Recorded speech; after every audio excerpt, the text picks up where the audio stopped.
السلام عليكم مشاهدي قناة معلومات عن. إذا كنت تمتلك أيا من الحيوانات الأليفة مثل الكلاب والقطط، فمن المؤكد أنك تود معرفة بما تفكر تلك الحيوانات، وأيضا قراءة تصرفاتهم وإيمائهم، خاصة إن لديهم سلوكيات مثيرة جدا للاهتمام، ولكن دائما ما يصعب عليك تفسيرها. لهذا توصلت دراسات العلوم والعلماء المتخصصين في تفسير إيماءات الحيوانات إلى شفرة لحل تلك الإيماءات بعد ملاحظة إعجاب الكثيرين بتلك الحيوانات ومشاهدة العديد من الفيديوهات لها على الإنترنت.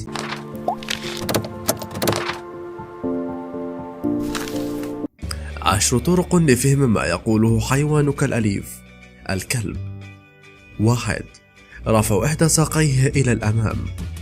باتخاذه تلك الوضعية فهذا يعني أنه يريد طلبا ما، فمن الممكن أنه يشعر بالجوع أو يريد اللعب معك، ولكن إذا فعلت هذا كلاب الصيد فإنها تعني أنه رأى شيئا مثيرا أثار فضوله ويريد معرفته. 2. الاستلقاء على ظهره. عندما يستلقي الكلب على ظهره فهو يريد من صاحبه أن يبادله بعضا من الحنان ويطلب استرضاءك، فقم هنا بمداعبة بطنه بيدك، وأيضا يريد تقضية أحسن أوقاته معك، فهو الآن في أعلى درجات الاسترخاء والراحة. 3. تقديم لعبة مفضلة لك.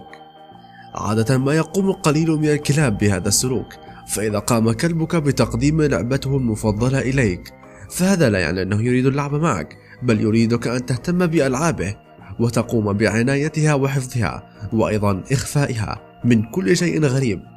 4. التثاؤب. لا يوجد اختلاف كبير بين تثاؤب الحيوانات والإنسان. عند الإنسان يعني الرغبة في النوم، وأيضا عند الكلاب يعني الإجهاد والرغبة في النوم، وأيضا يقوم الكلب بتقليد صاحبه أثناء التثاؤب، وهذا يدل على التعلق الشديد به والإعجاب به. 6. تخريب شامل لمنزلك. كثيرين ما يجدون أصحاب تلك الكلاب عند عودتهم إلى المنزل بعد انتهاء عملهم سيجدون منزلهم مخربا تماما، وهذا بسبب لعب الكلاب، والسبب في ذلك هو مالك هذا الكلب، حيث يجب على صاحبه التنزه مع كلبه في الحدائق والسير معا فقط لعدة دقائق حتى يخرج طاقة الكلاب في المرح واللعب، فهو يحب اللعب والسعادة دائما. 7. العواء. بالتأكيد سألت نفسك من قبل لماذا تعوي الكلاب، وهذا بسبب شعورهم بالوحدة وعدم الاهتمام، لأنهم بحاجة دائما إلى عائلة لرعايتهم، وهذا يحدث عادة مع الكلاب التي تظل في المنزل لفترات طويلة دون الخروج إلى الشارع، فعند خروجها إلى الشارع تقوم بالوعاء لعل الكلب آخر يسمعها ويقول بالرد عليها، لذا يجب عليك دائما أن تجعله بالقرب منك لتقليل هذا الشعور عنده. 8. قيام الكلاب بمداعبة أصحابها بألسنتهم.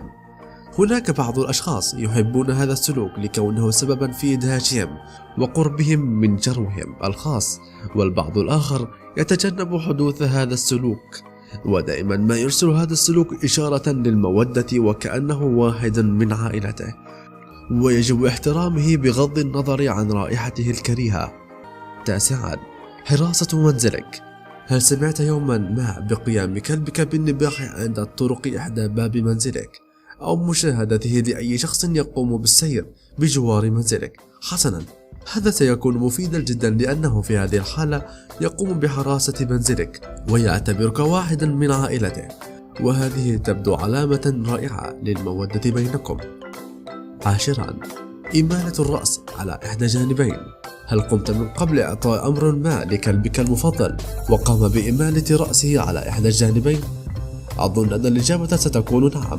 حسنا، هذا بسبب عدم فهم ما تقوله، فيجب عليك إعادة كلامك مرة ثانية.